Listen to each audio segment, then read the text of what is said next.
রাহান নামে একটা ভাই কমেন্ট করেছে, দাদা সে আমাকে ছেড়ে গিয়ে অন্য একটা রিলেশন করেছিল, আজ সেও ধোঁকা খেয়েছে, একটা শায়রি বলো। ভাই, তোমাকে যে ছেড়ে গেছিল সে হয়তো আজ ঠিকই বুঝতে পেরেছে যে পাপ বাপকেও ছাড়ে না, আর যে কাঁদায় তাকেও একদিন কাঁদতে হয়।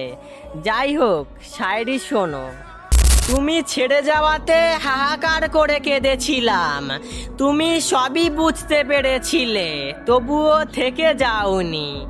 আমি জানতাম তুমিও একদিন ঠিক আমার মতোই কাঁদবে, শুধু সময়ের অপেক্ষা ছিল।